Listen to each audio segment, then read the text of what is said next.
हाय dear students, atomic structure chapter में अभी तक बोर मॉडल, समरफील्ड मॉडल की कंप्लीट करवा दिया था मैंने।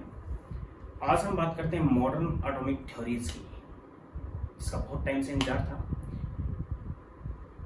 मेरे चैनल पे स्वामी मनोज केमिस्ट्री पे आप आएंगे तो अभी तक की जितने भी लेक्चर आपको मिल जाएंगे। आज हम बात करेंगे मॉडर्न एटॉमिक थ्योरी की। और मॉडर्न एटॉमिक थ्योरी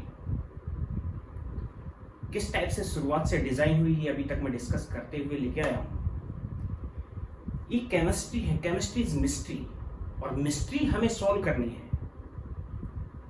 और केवल माइंड से हम सॉल्व कर पाएंगे। तो let's see modern atomic theories.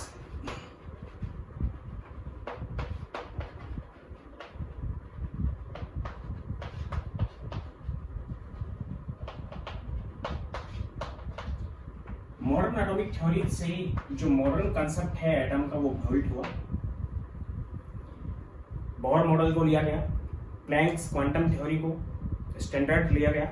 इसके अलावा आइंस्टीन की जो ड्यूअल नेचर लाइट के लिए उसने एक्सप्रेस किया था कि लाइट की ड्यूअल नेचर होती है, light wave as well as particle दोनों टाइप का बिहेव एक साथ कर सकती है, डिफ्रेक्शन कर सकती है, इंटरफेरेंस कर सकती है, रिफ्लेक्शन कर सकती है, photo electric effect, black body radiation सब एक्सप्रेस कर सकती है। तो उन तीनों कंसेप्ट्स को एक साथ इकट्ठा किया गया। कौन कौन से तीन कंसेप्ट थे? Einstein's dual nature of matter, dual nature of light, as well as Planck's quantum theory, and third is Bohr model and Sommerfeld model. Bohr और समरफील्ड मॉडल सभी को एक साथ डिजाइन किया गया और सभी को एक साथ लेने के बाद ड्यूअल नेचर को मॉडर्न कंसेप्ट के अंदर एक्सप्लेन किया गया। सबसे पहले ड्यूअल नेचर ऑफ मैटर को एक्सप्लेन किया गया कि जिस टाइप से लाइट की भी ड्यूअल नेचर होती है उसी टाइप से मैटर की भी ड्यूअल नेचर होती है।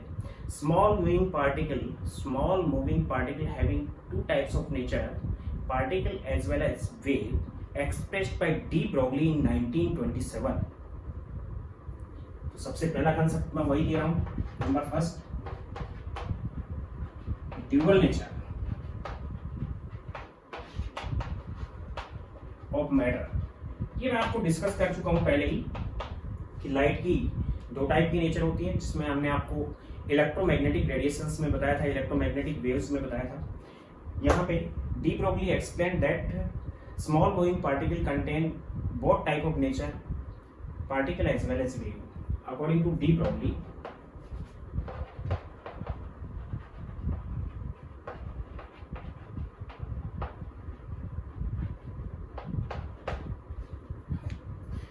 in 1927, 1924 to 1927 के एक्सपेरिमेंट थे इनके।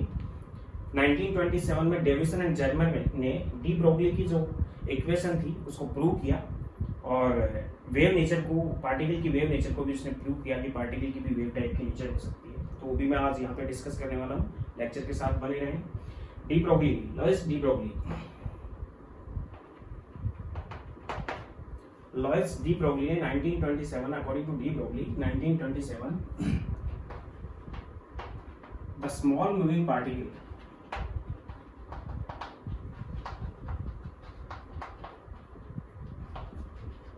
also having dual nature, light like light,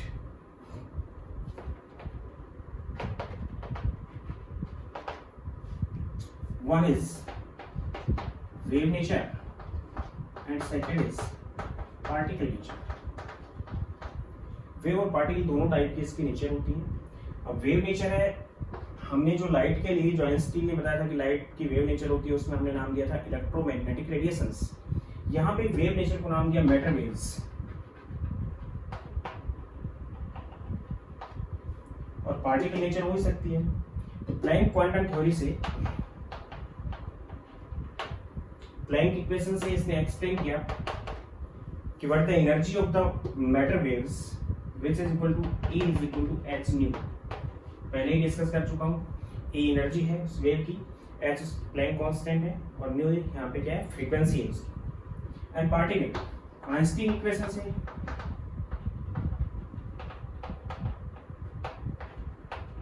E is equal to mc square, इससे हम उसकी एनर्जी को एक्सप्लेन कर सकते हैं, यानी कि प्लैंक क्वांटम थ्योरी को यूज किया इसने और आइंस्टीन की वेव इक्वेशन को भी यूज किया। E is equal to mc square दोनों को यूज करके डी ब्रोगली ने एक इक्वेशन दी जिससे हम किसी पार्टिकल का उसकी वेव नेचर के अकॉर्डिंग उसके लैम्डा की कैलकुलेशन कर सकते हैं। अब हम उसको ड्राइव कर रहे हैं।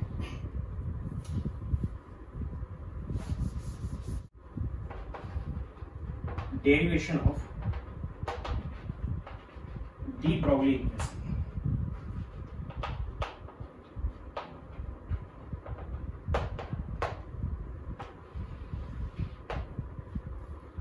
According to Planck equation,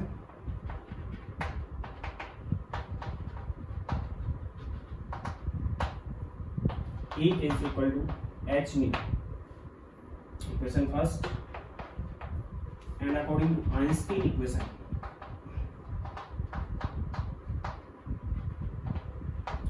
E is equal to mc square for light।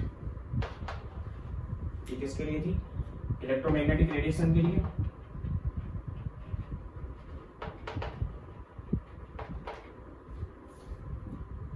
उसकी पार्टिकल नेचर पर डिपेंड करती है, पार्टिकल नेचर की एनर्जी है और ये इसकी वेव नेचर की एनर्जी है। अगर एक ही टैंक के अंदर एक ही लाइट या एक ही लाइट के अंदर जो उसकी पार्टिकल नेचर भी है और उसकी कौन सी नेचर है, वेव नेचर भी है, तो उसकी एनर्जीज इक्वल होगी, तो लेफ्ट हैंड साइड इक्वल होंगे तो राइट हैंड साइड भी इक्वल हो जाएंगे। From equation first and second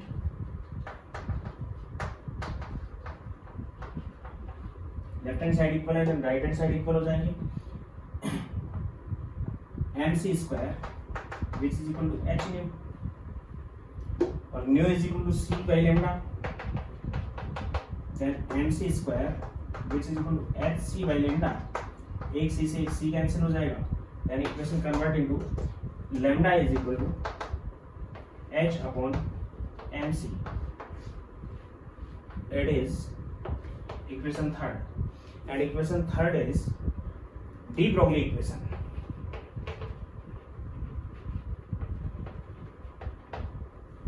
de Broglie equation for light, लाइट के लिए इन केस ऑफ पार्टिकल्स और ऑब्जेक्ट्स, पार्टिकल टाइप की जैसे इलेक्ट्रॉन है, प्रोटॉन है, स्मॉल मूविंग पार्टिकल्स के केस में, ऑब्जेक्ट्स के केस में lambda which is equal to h upon mass into velocity which is equal to h upon mv, where v is, it is also de Broglie equation।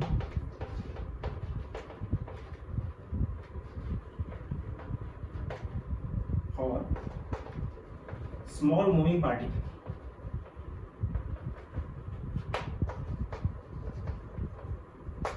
ये D Broglie equation है small moving particles के लिए।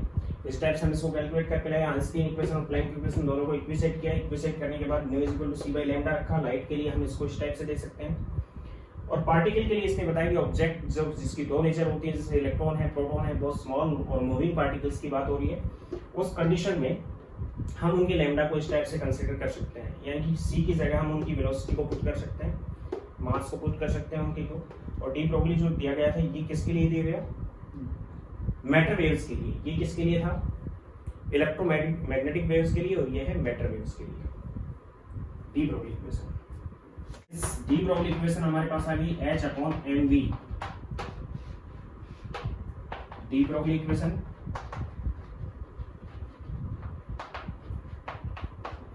for matter waves and m into v, mass into velocity,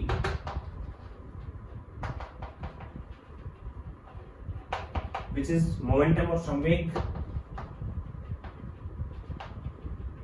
represented by p, then equation is represented as h upon p,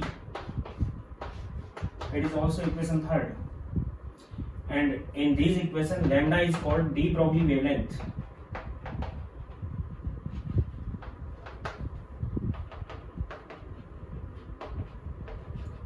of matter waves. Matter waves का means क्या है? Light के अंदर जो radiations थी उनको हम नाम दे रहे हैं इलेक्ट्रोमैग्नेटिक रेडिएशंस। लेकिन अगर कोई ऑब्जेक्ट मूविंग है तो उसकी भी दो नेचर होती हैं according to de Broglie.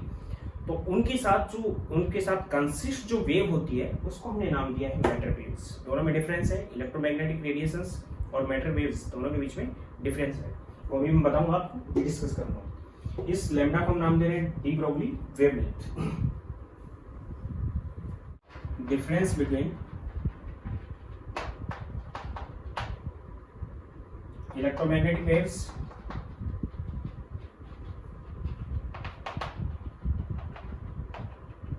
and matter waves।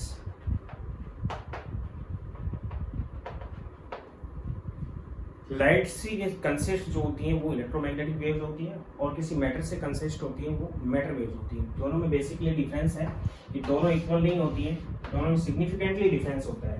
Electromagnetic radiations और वेव्स, और यहाँ पे मैं ले रहा हूँ मैटर वेव्स। मैंने आपको बता रखा है कि इलेक्ट्रोमैग्नेटिक जो वेव्स होती हैं वो दो फील्ड कंसिस्ट करती हैं। कौन सा? Electric field and magnetic field. Electric and magnetic field consist by EMV या EMW। There is no electric और magnetic field.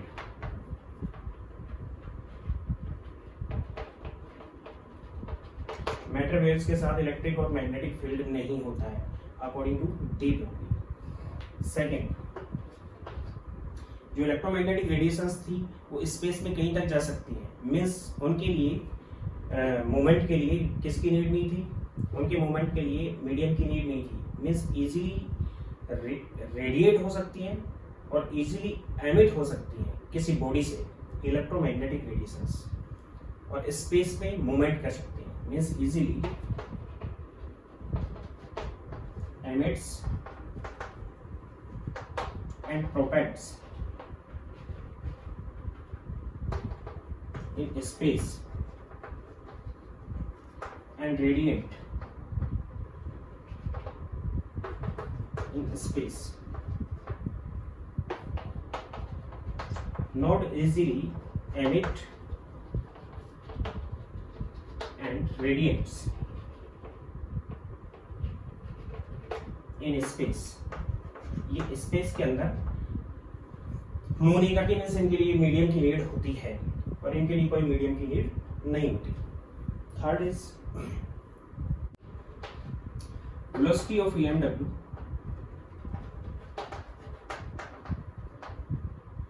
Is equal to velocity of light. Light की वेलोसिटी की इक्वल होती है, which is 3 × 10⁸ metre per second. But velocity of matter waves,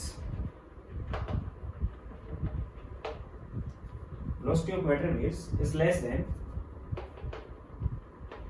very less than EMW, velocity of EMW की velocity से बहुत कम होती है। And fourth, EMW wavelength given by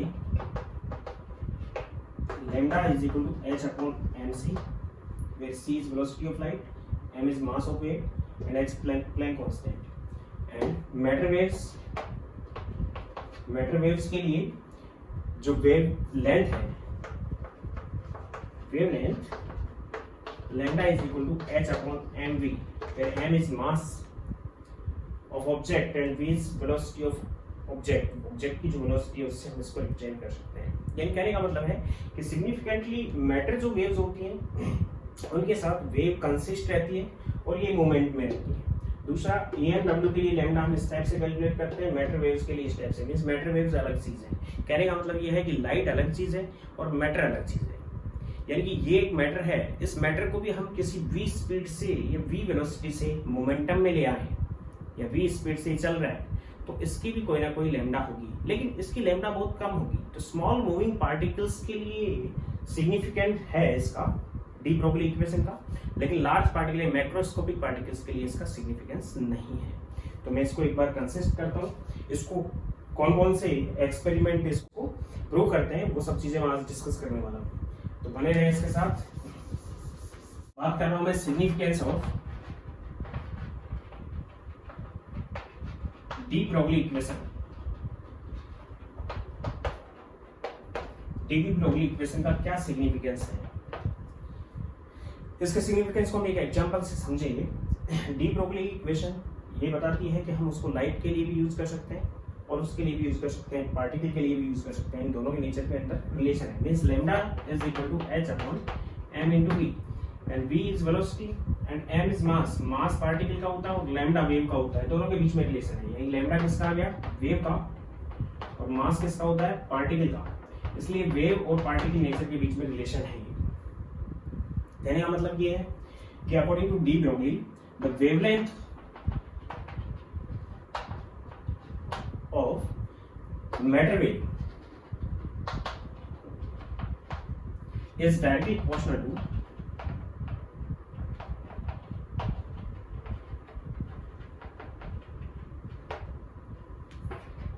momentum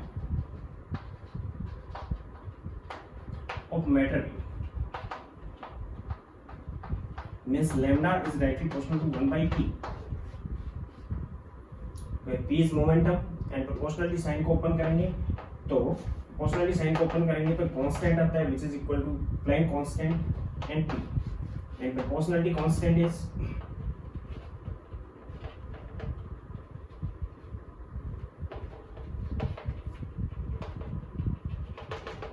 h which is Planck constant.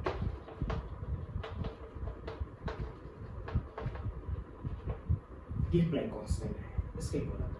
तो according to D Broglie all moving object having dual nature, particle as well as wave, but in case of heavy particle or heavy मतलब object, heavy object के case में lambda बहुत छोटा हो जाता है, wavelength उसकी बहुत छोटी होती है जो उसके साथ कंसिस्ट रहती है। जैसे हम क्रिकेट की बॉल की बात करें तो क्रिकेट की बॉल मूवमेंट में है तो वेलोसिटी उसकी कम है।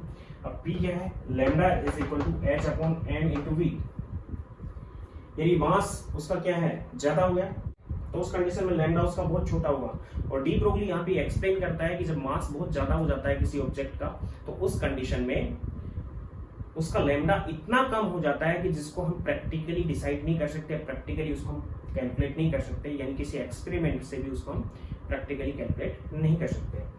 लेकिन मास अगर जिन ऑब्जेक्ट्स का कम है या बहुत कम है, प्रोटॉन की या इलेक्ट्रॉन की जो रेंज का मास है, इलेक्ट्रॉन की रेंज के मास के लिए एक्सप्रेस किया गया था इसको। इलेक्ट्रॉन की रेंज का जो मास है किसी पार्टिकल का, तो मास बहुत कम होने की वजह से लैम्डा जो आएगा वो सिग्निफिकेंस रखेगा, यानी कि उसकी कोई ना कोई वैल्यू होगी और उस वैल्यू को हम कंसिडर कर सकते हैं एक्सपेरिमेंटली भी। तो मैक्रोस्कोपिक पार्टिकल्स के लिए डी ब्रोगली इक्वेशन है वैल्यूएबल नहीं है, लेकिन माइक्रोस्कोपिक जिसका मास बहुत कम होता है उसके लिए वैल्यूएबल है। तो उसको मैं एक्सप्रेस कर रहा हूं यहां पे। सपोज दैट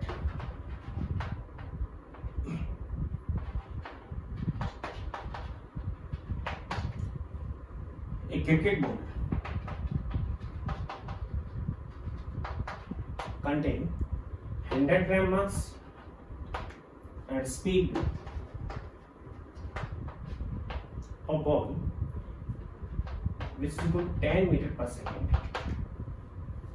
1 मीटर मतलब 10 मीटर पर सेकंड के अकॉर्डिंग ये चल रहा है। Lambda which is equal to h upon m into v cricket ball के लिए। देन h के लिए क्या आ गया 6.6 इंटू 62 इंटू 10⁻34 जूल सेकेंड में आता है ये।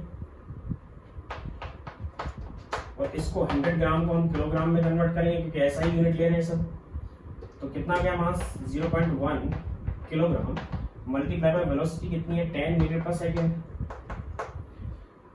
तो जूल सेकेंड को भी हम ओपन कर लेंगे, न्यूमेरिकल्स में आपके काम आएगा। Joule is equal to kilogram metre square second inverse 2 and joule second which is equal to kilogram metre square second inverse 2 multiply by second से मल्टीप्लाई कर देंगे देन दिया जाएगा kilogram metre square second inverse. तो तो जूल सेकंड की जगह मैं ये पुट कर सकता हूँ। तो यहाँ पे कितना आ गया, ये तो 10 और मल्टीप्लाई में 1 कितना हो गया, 1 हो गया। It is equal to 6.62 into 10⁻34 divide by 1। इसको मैंने पुट कर दिया kilogram metre square second inverse 1, और यहाँ पे आ गया kilogram metre second inverse. Kilogram से किलोग्राम कैंसिल, मीटर से मीटर कैंसिल, सेकेंड इनवर्स से second inverse cancel, answer metre में आ जाएगा। Then this is equal to 6.62 into 10⁻34 metre. ये लैम्डा हो गया इसका। यानी हैवी पार्टिकल के लिए, क्रिकेट बॉल के लिए लैम्डा बहुत कम है, जिसका सिग्निफिकेंस नहीं है, बहुत कम लैम्डा। ये लैम्डा उसके साथ होगा, उसकी दोनों नेचर होंगी, ये फैक्ट है अकॉर्डिंग टू डी ब्रोगली। लेकिन इसको हम प्रैक्टिकली डिसाइड नहीं कर सकते, प्रैक्टिकली मतलब कंसीडर इसको नहीं कर पाएंगे, लैम्डा की वैल्यू बहुत कम है। इसलिए मैक्रोस्कोपिक पार्टिकल्स के लिए डी ब्रोगली इक्वेशन वैल्यूएबल नहीं है। But in case of microscopic particles, अगर हम छोटे पार्टिकल्स की बात करें तो यहाँ पे तो लैम्डा इतना आया है, mass this is equal to 9.1 into 10⁻31 kilogram, इतना ही होता है इलेक्ट्रॉन के लिए। And suppose that velocity is 2.188 into 10 metre second में 6 metre per second. Metre per second में इसकी ये हम निकाल के लेके आए थे फर्स्ट सेल में हाइड्रोजन में, हम उसी को यहाँ पे सपोज कर लेते हैं, अप्रोक्सीमेटली इस रेंज की है। And what is the lambda, lambda is equal to h/mv for electron. Then this is equal to 6.62 into 10⁻34 kilogram metre square second inverse divided by 9.1 into 10⁻31 kg multiplied by 2.188 into 10⁻6 metre per second. Kilogram से kilogram cancel, metre एक metre से cancel, second inverse से cancel, answer आपका इसमें भी metre में आ जाएगा। और ये अप्रोक्सीमेटली आ जाएगा 10⁻31 और 10⁻6, ये दोनों आपस में कैंसिल हुए, देन 10⁻25 हो गया, -25 ऊपर चला गया, +25 में हो गया, +25 में हो गया, तो 10⁻9 में आ गया। Then 6.62 divide by 9.1 into 2.188 multiply by 10⁻9 metre. This is approximately equal to 3.34 into 10⁻10 metre. This is 3.34 angstrom, जो कि वैल्यूएबल है, जिसको हम एक्सपेरिमेंटली कंसीडर कर सकते हैं। और 3.34 एंगस्ट्रॉम जो आ रहा है, ये किस रेंज का है, ये भी यहाँ पे मैं क्लियर कर देता हूँ। आपको बता रखा है मैंने कि अल्ट्रावायलेट रीजन ये है, और यहाँ पे आता है एक्सरे रीजन आता है। तो एक्सरे जो रीजन आ रहा है यहाँ पे, उसके अकॉर्डिंग हम कंसीडर कर सकते हैं ये 1 नैनोमीटर से 400 नैनोमीटर के बीच होता है अल्ट्रावायलेट रीजन। ये 1 नैनोमीटर से छोटा होता है, 1 नैनोमीटर का मतलब 10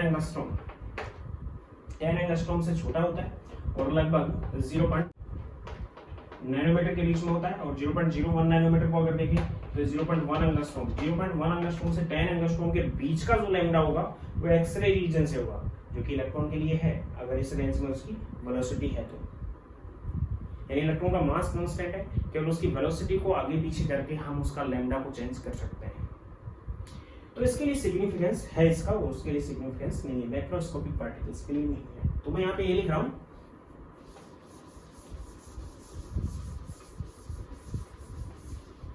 according to de Broglie,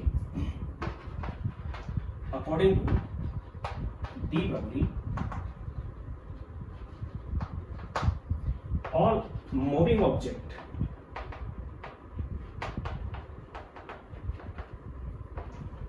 contain dual nature.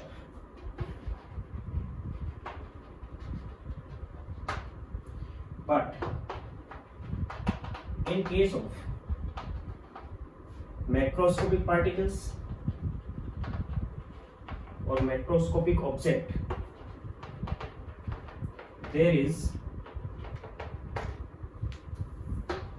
mass of object is higher, then finding lambda is very low, which cannot considered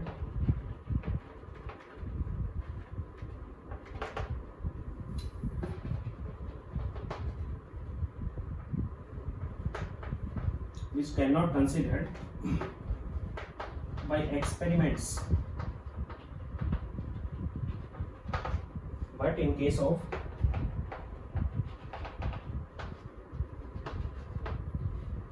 microscopic moving particles,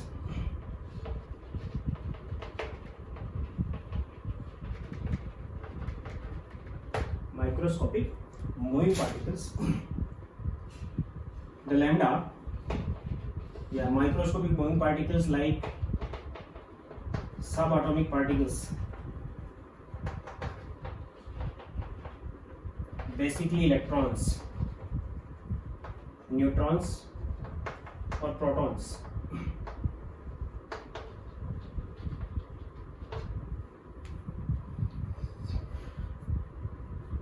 Value of lambda is higher in a range which easily observed by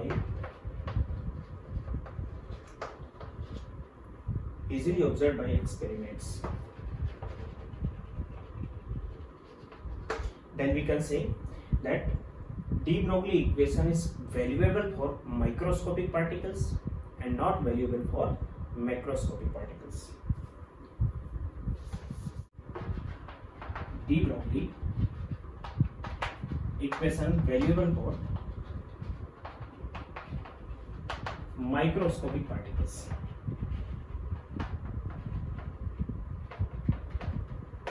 not valuable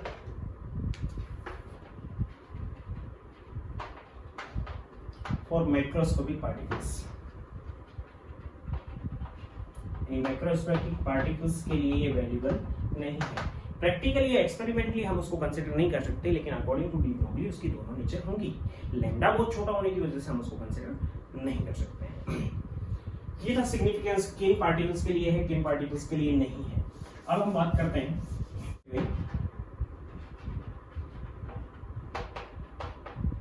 kinetic energy,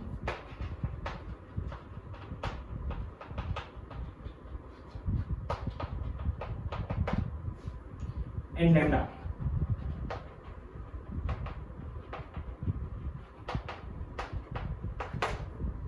ध्यान दे लेना, matter waves की बात कर रहा हूं अब मैं, कि matter waves like electrons particles की बात कर रहा हूं कि उनका लैम्डा क्या है और उनकी काइनेटिक एनर्जी में क्या रिलेशन होता है। यानी कि माइक्रोस्कोपिक पार्टिकल्स हैं, मैक्रोस्कोपिक नहीं, माइक्रोस्कोपिक पार्टिकल्स के लिए यूज कर रहा हूं कि उनके लैम्डा और काइनेटिक एनर्जी में क्या रिलेशंस है। यानी कि हम डी ब्रोगली मैटर वेव्स की बात कर रहे हैं। कौन सी की बात कर रहे हैं? मैटर वेव्स की। मैटर वेव्स को हम डी ब्रोगली वेव्स भी कहते हैं। क्या नाम देंगे उनको हम? De Broglie waves. और उन वेव्स से कंसिस्ट लैम्डा को हम डी ब्रोगली वेवलेंथ नाम देंगे। यानी कि डी ब्रोगली का नाम मैटर वेव्स के साथ हम यूज करेंगे। तो दोनों के बीच में क्या रिलेशन होता है वो निकाल रहा हूं मैं। काइनेटिक एनर्जी किसी पार्टिकल की हाफ mv² होती है। अगर इसमें हम वेलोसिटी की बात करें तो वेलोसिटी किसके इक्वल हो जाएगी? v² is equal to 2 into kinetic energy divide by m। यानी velocity of particle this is equal to root of 2 of kinetic energy divide by of m। Velocity को हम इससे कंसीडर कर सकते हैं अगर काइनेटिक एनर्जी और मास हमें उसका गिवन है तो। Lambda is equal to h upon mv, it is de Broglie equation. v की वैल्यू यहां से हम यहां पुट कर देंगे, then lambda is equal to h upon m into mass ये है root of 2 into kinetic energy divide by m। इस m को अंदर ले जाएंगे स्क्वायर में चला जाएगा, then lambda is equal to h upon root of 2 into kinetic energy into m² divide by m। अंदर ले गए m को तो रूट के अंदर जाएगा स्क्वायर में, एक m से एक m कैंसिल हो जाएगा, मास उसी पार्टिकल का है। Then lambda is equal to h upon root of 2 into kinetic energy into m। ये रिलेशन आ जाएगा दोनों के बीच में। यानी कि अगर आपको काइनेटिक एनर्जी किसी पार्टिकल की और मास किसी पार्टिकल का गिवन है तो आप उसका लैम्डा डायरेक्ट कंसीडर कर सकते हैं इस इक्वेशन से। That is the relation between kinetic energy and lambda. Lambda और काइनेटिक एनर्जी के बीच में रिलेशन है। इसके साथ साथ ही मैं एक चीज और बता रहा हूँ कि अगर कोई पार्टिकल किसी वोल्टेज से, किसी मतलब वोल्टेज उसके ऊपर हम अप्लाई करते हैं और पार्टिकल पे चार्ज है तो वोल्टेज से वो एक्सीलरेट होता है तो उससे हम भी कैलकुलेट कर सकते हैं, अगर वोल्टेज में गिवन है तो हम भी लैम्डा को उसको कंसीडर कर सकते हैं कि किस लैम्डा के साथ वो एक्सीलरेट होगा। तो इक्वेशन ये आ गई जो रिलेशन है इसका, जिससे हम कंसीडर कर सकते हैं। If any charge particle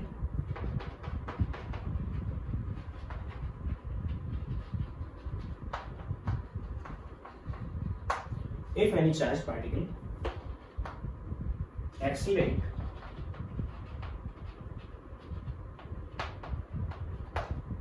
if any charged particle accelerate by v volt, then kinetic energy which is equal to charge into voltage, जिस वोल्टेज से हम उसको एक्सीलरेट करा रहे हैं वो है, तो which is equal to charge को मैं ई से ले रहा हूँ, इलेक्ट्रॉन का केस ले रहा हूँ, अगर प्रोटॉन का केस है तो प्रोटॉन का चार्ज लेना है, अल्फा पार्टिकल का केस है तो अल्फा पार्टिकल का चार्ज यहाँ पे आपको पुट करना है। यानी कि चार्ज को मैं ई से नोट करके मैं यहाँ पे क्यू से नोट कर रहा हूँ, इनटू वोल्टेज को मैं वी से नोट कर रहा हूँ, then lambda is equal to h upon root of 2 into mass into kinetic energy की जगह मैंने पुट कर दिया Q into V, where Q is charge of particle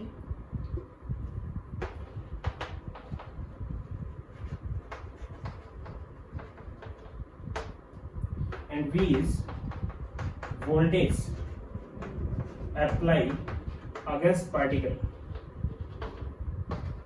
particle को एक्सीलरेट करने के लिए कितनी वोल्टेज हम उसके अगेंस्ट अप्लाई कर रहे हैं वो है।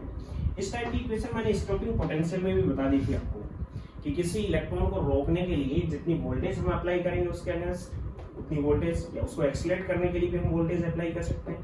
तो वोल्टेज V और उस पर चार्ज कितना है, दोनों का मल्टीप्लिकेशन काइनेटिक एनर्जी की इक्वल होगा। काइनेटिक एनर्जी की जगह हम Q इंटू V पुट कर सकते हैं यहाँ पे। अगर कोई गैसेस पार्टिकल है, इन केस ऑफ गैसेस पार्टिकल, अलग अलग लिखना है ना इनको, गैसेस पार्टिकल के लिए जो उसकी वेलोसिटी हम यूज करते हैं गैसेस पार्टिकल की, वो हम यूज करते हैं उसकी RMS, यू से नोट करते हैं, यू से नोट कर रहे हैं उसकी वेलोसिटी को, which is RMS means root mean square velocity. यानी कि जितने भी सैंपल के अंदर पार्टिकल्स होते हैं सभी पार्टिकल्स की वेलोसिटी का हम सबसे पहले क्या करते हैं, स्क्वायर करते हैं, फिर उसका हम मीन ले लेते हैं, एवरेज ले लेते हैं, फिर उसका हम अंडर रूट कर लेते हैं। तो जो वेलोसिटी आती है which is root mean square velocity. ऐसा हम क्यों करते हैं, क्योंकि सभी पार्टिकल्स की, गैसेस पार्टिकल्स की सेम स्पीड नहीं होती, इसलिए एवरेज स्पीड कोई ना कोई लेनी पड़ती है, इसलिए URMS हम यूज करते हैं, जो कि स्टेट ऑफ मैटर में आगे हम डिस्कस करेंगे। वेलोसिटी, काइनेटिक एनर्जी जो होती है वो होती है 3/2 R upon N into T। Means kinetic energy जो गैसेस पार्टिकल की होती है एक पार्टिकल की, वो डायरेक्टली प्रोपोर्शनल होती है एब्सोल्यूट टेम्परेचर के। Kinetic energy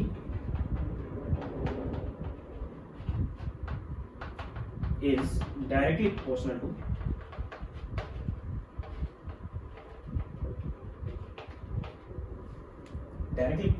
absolute temperature। Absolute temperature is Kelvin temperature। Gases particle की काइनेटिक एनर्जी उनके टेम्परेचर पे डिपेंड करती है। और यहाँ पे यूनिवर्सल गैस कांस्टेंट है,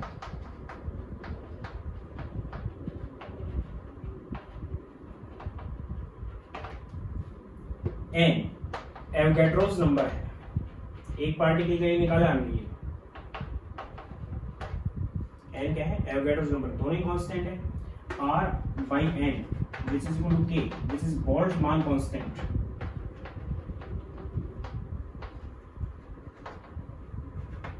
और वन पार्टिकल है एक पार्टिकल के लिए, एक मोल के लिए एवोगैड्रो नंबर को हम हटा देंगे और एक पार्टिकल के लिए हम एवोगैड्रो नंबर से इसको डिवाइड कर रहे हैं। बोल्ट्जमान कांस्टेंट है, R by N is Boltzmann constant, क्योंकि R एक गैस कांस्टेंट है और एवोगैड्रो नंबर भी कांस्टेंट है, दोनों की वैल्यू कांस्टेंट होगी, जिसको हम बोल्ट्जमान कांस्टेंट नाम दे रहे हैं, which is equal to 1.38 into 10⁻⁻23 joule per kelvin. 1.38 into 10⁻⁻23 joule per kelvin. Kinetic energy इसकी इक्वल होती है। Kinetic energy half mv square भी है, then half mv square, mv square की जगह मैं urms पुट करूंगा यहाँ पे square which is equal to k की वेलोसिटी है ये, which is equal to 3/2 k r by n की जगह मैंने k पुट कर दिया and t, k is Boltzmann constant, इसको पुट कर दिया मैंने, 2 से 2 कैंसिल हो गया, then what the u square urms square which is equal to 3 kT by 2 से 2 कैंसिल हो गया by n, ये आ गया आपके पास। इसको हम वेलोसिटी की जगह पुट कर देंगे, यहाँ तक आप नोट कर लीजिएगा। मैंने r by n को k पुट कर दिया यहाँ पे, और काइनेटिक एनर्जी को हाफ mv स्क्वायर की जगह m urms स्क्वायर पुट किया है, रूट में स्क्वायर वेलोसिटी है उसकी, और ये इसकी एवरेज काइनेटिक एनर्जी है, ट्रांसलेशनल काइनेटिक एनर्जी है एक पार्टिकल की।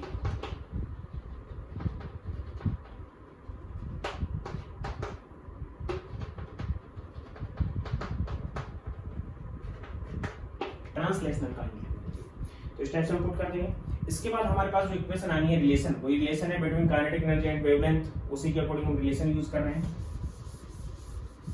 तो यहाँ पे जो वेलोसिटी का रिलेशन आ गया आपके पास वो ये आ चुका है, और हम जानते हैं कि lambda is equal to h/mv, then this is equal to h/mv की जगह पुट कर देंगे, या तो मैं डायरेक्ट इसको पुट कर देता urms की जगह वेलोसिटी पुट कर देंगे हम, तो h/m इंटू रूट ऑफ, इसकी वैल्यू urms की वैल्यू कितनी आ जाएगी, वेलोसिटी है तो उसका रूट पुट कर दिया हमने, यहाँ पे पुट कर रहा हूँ मैं urms which is equal to root of 3 kT by m, 3 kT by m, m square अंदर चला जाएगा, m से m कैंसिल हो जाएगा, means lambda which is equal to h root of 3 into kT into m, ये relation हो जाएगा lambda और टेम्परेचर के बीच में, relation between lambda and temperature of particle,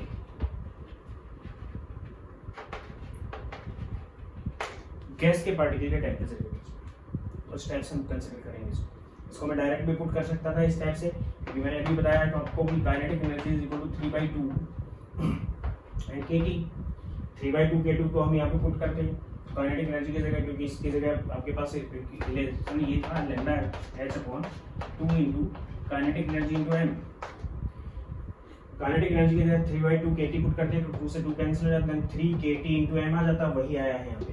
ये रिलेशन है किसके बीच में, लैम्डा और टेम्परेचर के बीच में, गैसेस पार्टिकल्स के केस में। यानी गैसेस पार्टिकल का अगर हम टेम्परेचर बढ़ाएंगे तो लैम्डा कम हो जाएगा, लैम्डा कम होने का मतलब उनकी एनर्जी बढ़ेगी, और एनर्जी कौन सी बढ़ती है उनकी, काइनेटिक एनर्जी, क्योंकि kinetic energy is directly proportional to absolute temperature of gas. तो यहाँ तक मैंने आपको ये बताया है कि किस टाइप से हम किसका कंसिडरेशन करते हैं और किस टाइप से हम रिलेशन को लेके आते हैं। अब हम बात करते हैं कि जो डी ब्रोगली इक्वेशन थी, जिसमें डी ब्रोगली ने बता दिया कि इलेक्ट्रॉन की दोनों टाइप की नेचर होती है, वेव भी होती है और पार्टिकल भी होती है, तो उसको किन किन एक्सपेरिमेंट्स ने पार्टिकल्स और वेव नेचर को एक्सप्रेस किया और किन किन एक्सपेरिमेंट्स ने उनको प्रूव किया, उनका डिस्कशन हम करते हैं। ये सब अभी मॉडर्न कंसेप्ट में ही चल रहा है, मॉडर्न एटॉमिक थ्योरी में ही चल रहा है, साथ में बने रहें, रेगुलर देखें, इसको बिल्कुल अच्छे तरीके से समझने की कोशिश करें। एक्सपेरिमेंटल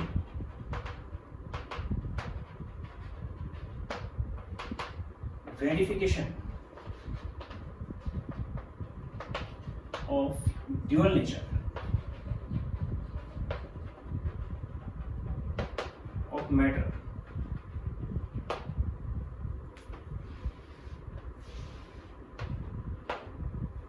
मैटर के ड्यूअल नेचर मैटर के वेरिफिकेशन को एक्सपेरिमेंटली दो टाइप से, वेव नेचर को वेरिफिकेशन ऑफ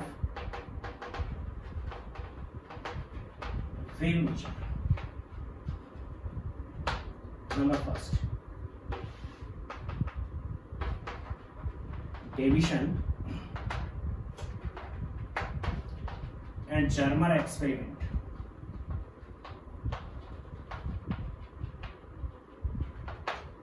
डेविसन और जर्मर एक्सपेरिमेंट ने इसको प्रूव किया, वेरीफाई किया कि हाँ ऐसा होता है। डेविसन एंड जर्मन ने जो एक्सपेरिमेंट किया वो 1927 में किया।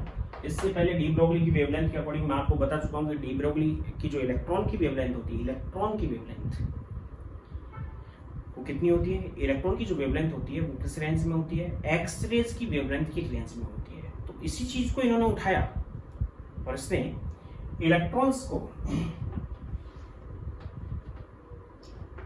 निकेल क्रिस्टल पे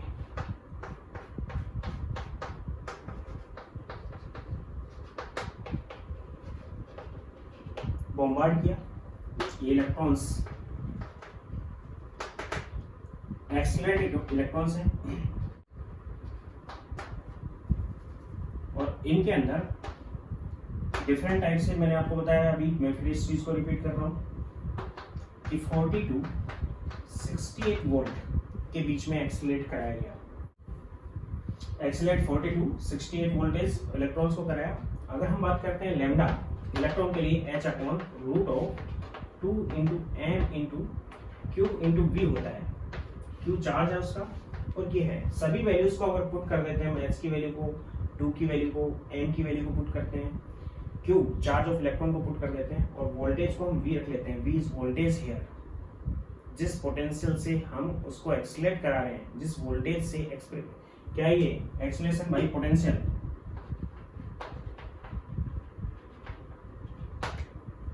एक्सीलरेट करा रहे हैं, उस पोटेंशियल की वैल्यू है V। तो इसकी वैल्यू आ जाती है 12.26 into 10⁻10 divide by root of V। Value इसकी पुट कर दी, इसकी पुट कर दी, तो ये वैल्यू आ जाती है। इफ V इज 100 वोल्ट, अगर V को 100 वोल्ट रख लेते हैं, देन 100 वोल्ट रखेंगे तो कितना आ जाएगा, 10 हो जाएगा इसका रूट, then which is equal to lambda इस रेंज में आ जाएगा 12.26 into 10⁻10 ऊपर चला जाएगा -11 which is equal to 1.226 volt, 226 angstrom, 1.226 angstrom. और अगर हम लैम्डा को, V को हम इस केस में तो ये हो जाएगा, V को हम 10 वोल्ट रख लेते हैं तो 10 का रूट निकाल लेंगे 3.16 से को डिवाइड कर देंगे, देन जो आएगा लैम्डा इज 3.36 एंगस्ट्रॉम, तब इतना आता है।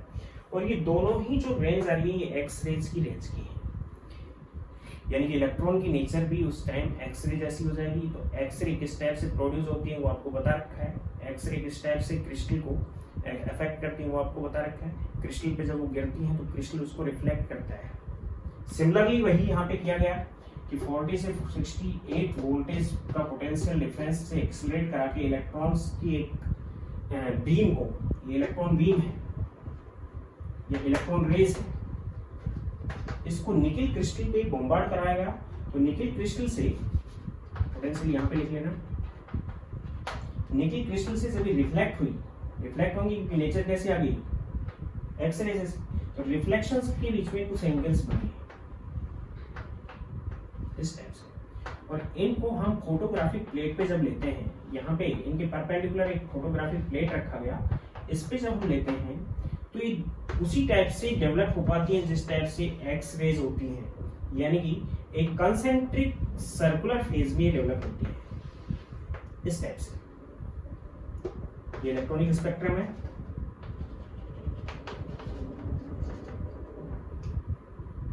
और सिमिलरली एक्सरे स्पेक्ट्रम भी इसी टाइप का आता है। तो डेविसन एंड जर्मन ने ये बताया कि इलेक्ट्रॉन को जब इतने वोल्टेज से हम एक्सीलरेट कराते हैं तो मैक्सिमम जो एंगल बनता है वो 54 वोल्टेज पे बनता है। अगर हम 54 वोल्ट यहाँ पे लेते हैं तो उस टाइम जो इलेक्ट्रॉन की इंटेंसिटी होती है वो मैक्सिमम होती है।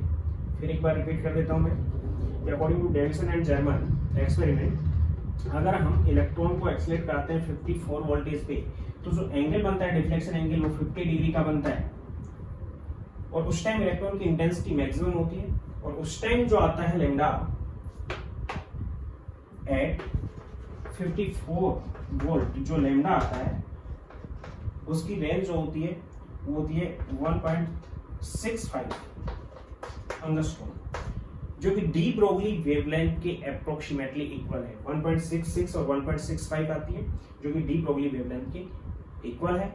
इसलिए डी ब्रोगली की जो वेवलेंथ का एक्सपेरिमेंट है या जो इक्वेशन थी वो यहाँ पे प्रूव होती है कि ऐसा होता है कि उसकी नेचर कैसी होगी, वेव टाइप की। जिस टाइप से एक्सरे की नेचर वेव टाइप की होती है क्योंकि इलेक्ट्रोमैग्नेटिक रेडिएशन है, उसकी रेंज ये है, और वो इस टाइप का स्पेक्ट्रम देती है जिसमें कंसेंट्रिक सर्किल बने हुए होते हैं डिफ्लेक्शन से। तो फिर एक रिपीट कर देता हूँ। डेविसन एंड जर्मन के एक्सपेरिमेंट से ये पता लगा कि जब हम किसी इलेक्ट्रॉन को सिर्फ 40 to 68 वोल्टेज, ऐसा क्यों किया इसने वो मैं आपको यहाँ पे बता चुका हूँ कि जो 100 वोल्टेज या 10 वोल्टेज लेके चल रहे हैं हम, तो उनसे जो लैम्डा की रेंज आ रही है वो एक्सरे रेंज आ रही है। इसलिए इन्होंने पता लगाया कि एक्सरे रेंज में अगर ऐसा है तो एक्सरे जिस टाइप की फिनोमिनाज को एक्सप्रेस करती हैं इलेक्ट्रॉन को भी वैसे ही करनी चाहिए। तो एक्सरे भी इसी टाइप का एक कंसेंट्रिक स्पेक्ट्रम बनाती है, जब किसी हार्ड मेटल से टकरा के जाती हैं तो डिफ्लेक्ट होती हैं या रिफ्लेक्ट होती हैं। तो इनके एक्सपेरिमेंट में 40 to 68 वोल्टेज से एक्सीलरेट इलेक्ट्रॉन को निकल क्रिस्टल पे टकरा के और डिफ्लेक्शन एंगल पे एक फोटोग्राफिक प्लेट रखी गई। ये फोटोग्राफिक प्लेट है जिसपे कंसेंट्रिक सर्कल्स बने इलेक्ट्रॉनिक स्पेक्ट्रम के, यानी कि सिमिलरली अगर हम यहाँ पे एक्सरे लेते हैं तो एक्सरे भी ऐसा ही करती है। इसलिए एक्सरे की नेचर और इलेक्ट्रॉन्स की नेचर को यहाँ पे दोनों को इक्वल रखा गया, और इलेक्ट्रॉन की जो नेचर थी वो मैटर वेव्स टाइप की नेचर थी, जबकि एक्सरे की नेचर है वो इलेक्ट्रोमैग्नेटिक इस टाइप की नेचर है। इसने ये भी बताया डेविसन एंड जर्मन ने, जो 54 वोल्टेज से एक्सीलरेट कराते हैं तो एंगल जो बनता है वो 50 डिग्री का बनता है, और उस कंडीशन में जो लैम्डा आता है 1.65 एंगस्ट्रॉम आता है, जो कि इक्वल है डी ब्रोगली वेवलेंथ जो इक्वेशन थी लैम्डा इससे कैलकुलेट करते हैं उससे इक्वल है। तो उसके इक्वल है इसका मतलब यहाँ पे डी ब्रोगली का जो एक्सपेरिमेंट है वो प्रूव होता है, यानी कि पार्टिकल की वेव नेचर होती है। दूसरा का ये एक्सपेरिमेंट है Thomson's experiment.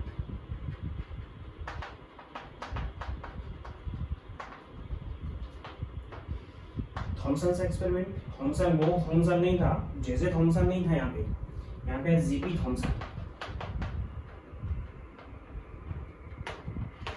in 1928 expressed that, इसने भी सिमिलरली डेविसन जर्मन वाले एक्सपेरिमेंट को ही किया।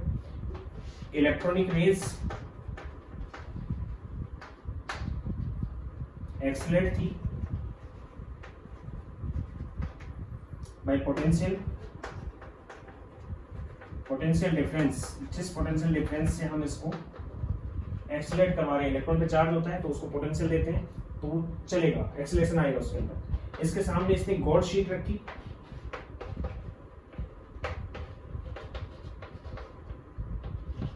तो इससे निकलने वाली जो रेज थी वो स्प्लिट हो गई या फिर किसी एंगल पे मुड़ गई, डिफ्लेक्ट हो गई, और इनकी परपेंडिकुलर जब फोटोग्राफिक प्लेट लिया गया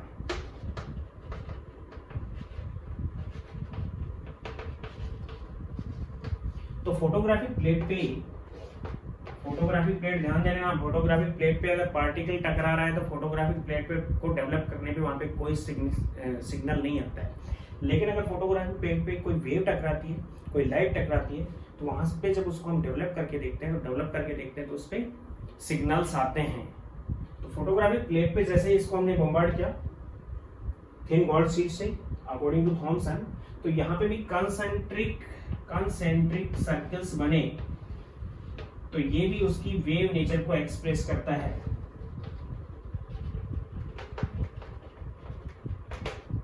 यानी दो एक्सपेरिमेंट है जो उसकी वेव नेचर को एक्सप्रेस करते हैं। इसके अलावा जो पार्टिकल नेचर है उसको भी एक्सप्रेस करते हैं।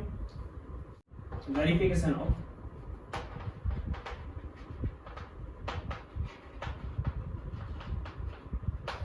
Particle nature. Number first, when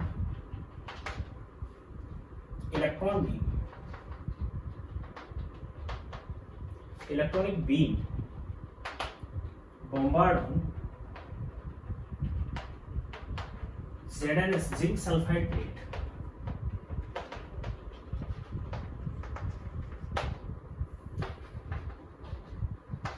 then a fluorescence developed,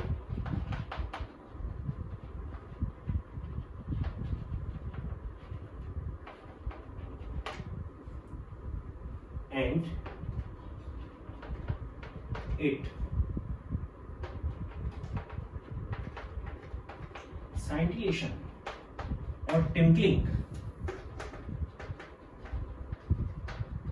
or shining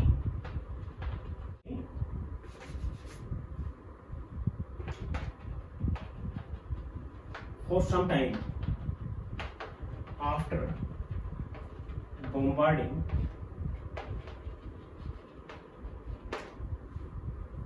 beam, कहने का मतलब ये है कि जब जिंक सल्फाइड की प्लेट के ऊपर हम इलेक्ट्रॉनिक बीम को बॉम्बार्ड करते हैं एक बार, तो बॉम्बार्ड करने के बाद जिंक सल्फाइड क्या करती है, ग्लो करती है, टिंकल करती है, या फिर उसको सेंटिलेशन आता है। सेंटिलेशन आने का मतलब टिंकलिंग होनी है। तो एक बार बॉम्बार्ड करके हमने छोड़ दिया, फिर भी कुछ टाइम बाद तक क्या करती रहती है, टिंकलिंग करती रहती है। इसका मतलब क्या हुआ कि अगर वेव होती तो वहाँ रुक ही नहीं सकती थी। इसका मतलब है कि पार्टिकल नेचर है जो वहाँ कैप्चर की गई, और कैप्चर करने के बाद भी कुछ टाइम तक वो वहीं पे है। तो इससे ये एक्सप्लेन होता है कि इलेक्ट्रॉन की पार्टिकल नेचर भी है। इसके अलावा हम सेकंड बता सकते हैं by Thomson's experiment.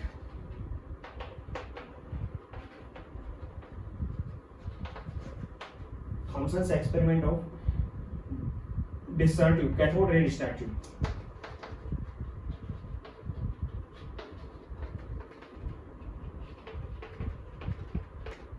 Planks quantum theory,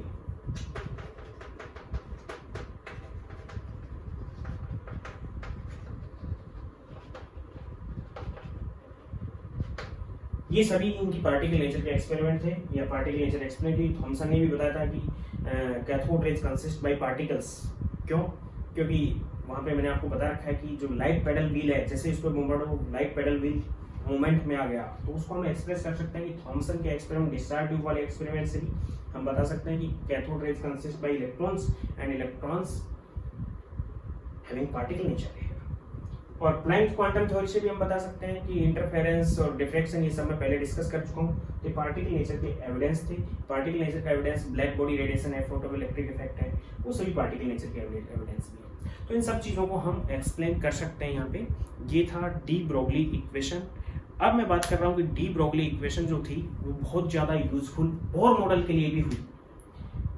Bohr model का जो सेकंड पोस्टुलेट मैंने आपको बताया था कि angular momentum of orbit is mvr is equal to ns/2π, यानी कि इलेक्ट्रॉन उसी ऑर्बिट में रहेगा जिस ऑर्बिट के लिए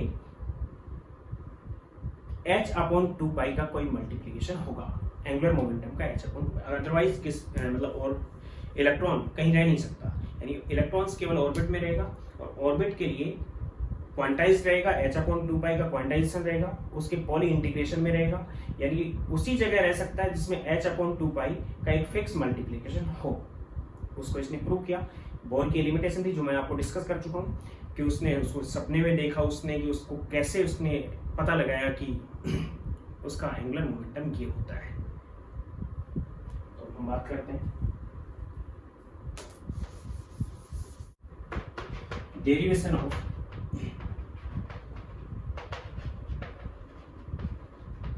Bohr postulate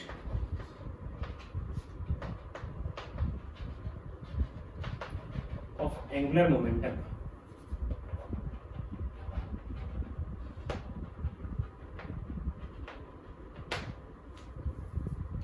by D. Broglie। D Broglie ने उसके एंगुलर मोमेंटम को भी एक्सप्रेस किया। Derivation of Bohr postulate of angular momentum by D. Broglie। According to D. Broglie, suppose करो कि पार्टिकल नेचर है, इस टाइप से इलेक्ट्रॉन रिवॉल्व कर रहा है, और उसकी वेव नेचर है तो वो इस टाइप से कर रहा है।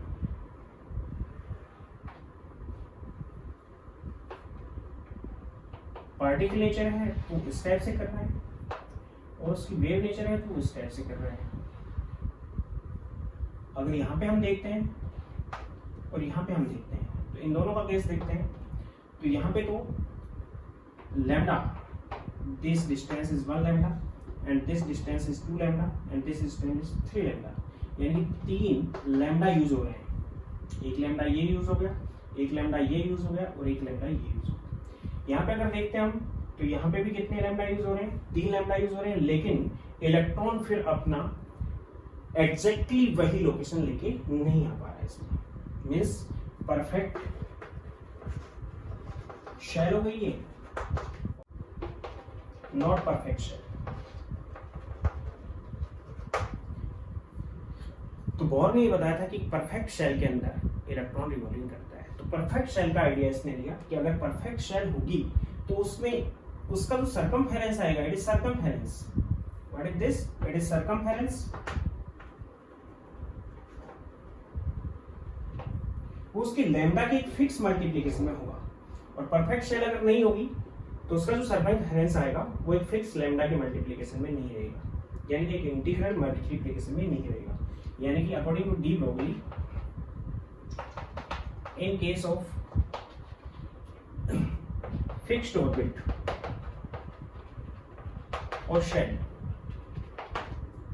the circumference of shell is integral multiplication of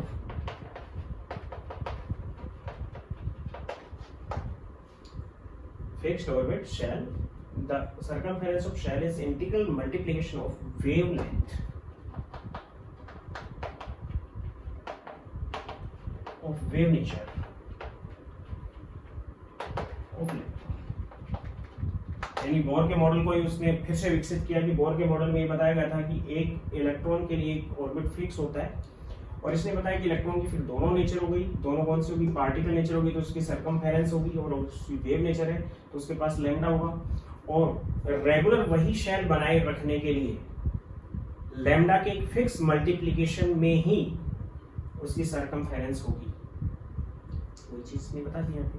यानी जो सर्कमफेरेंस है वो लैम्डा के एक फिक्स मल्टीप्लिकेशन में होगी। Means circumference is directly proportional to lambda, और सर्कमफेरेंस को प्रोपोर्शनल को हटा देंगे तो एक कांस्टेंट आएगा जिसको नंबर ऑफ शेल नाम दे रहे हैं। Circumference which is equal to n lambda, where n is number of shell, n यहाँ पे क्या है, नंबर ऑफ शेल है, या फिर इसको हम नाम देंगे n को नंबर ऑफ वेव नंबर, जो आगे कैलकुलेशन में बता ही रहा हूँ, इसी को हम नाम देंगे wave number.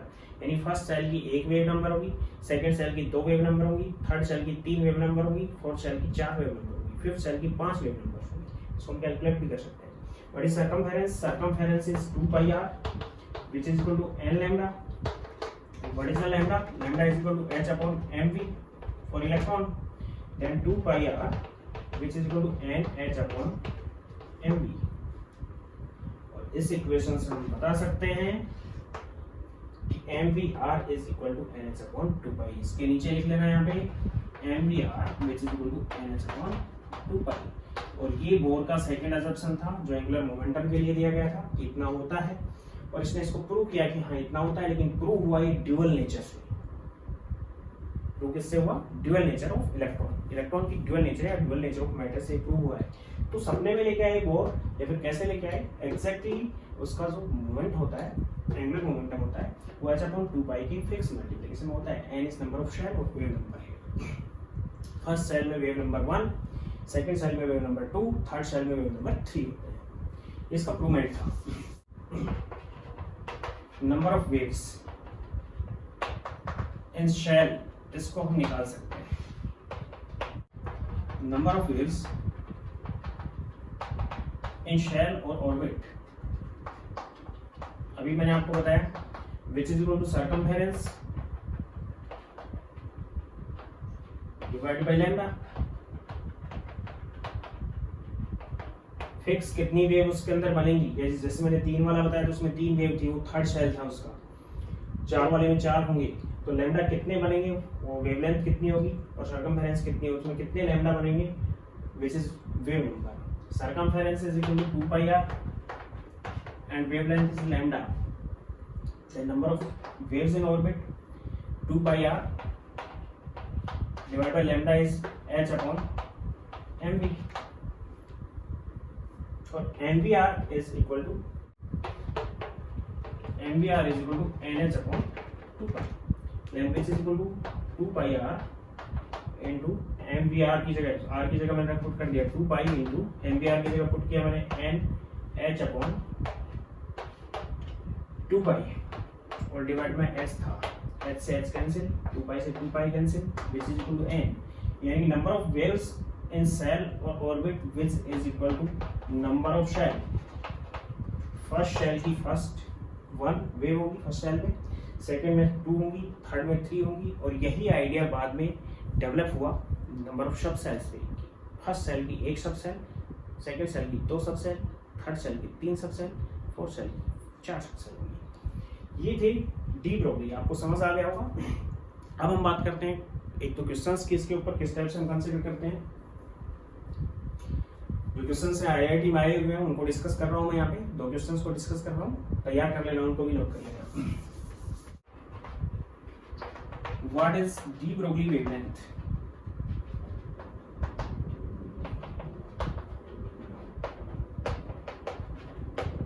What is de Broglie wavelength of electron moving with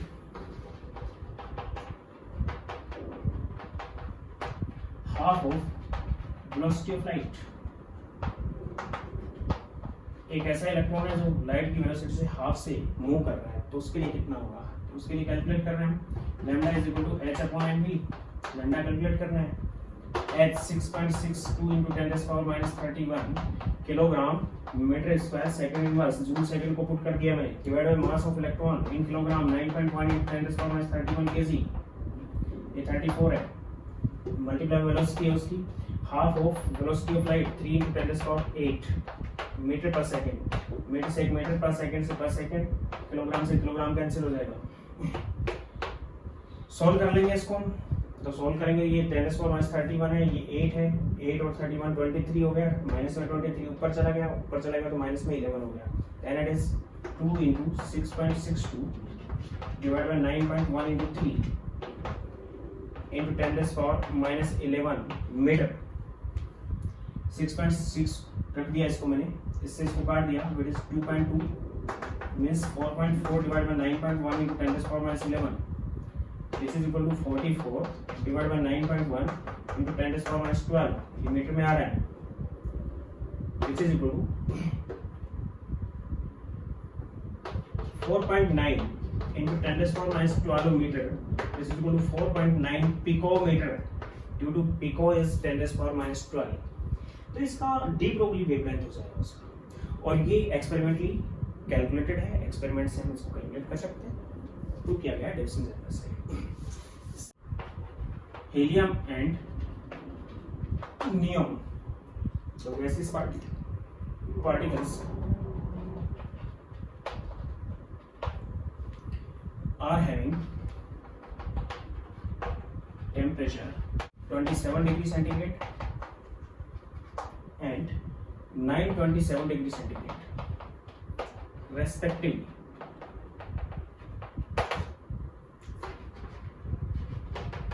What is the ratio of de Broglie wavelengths?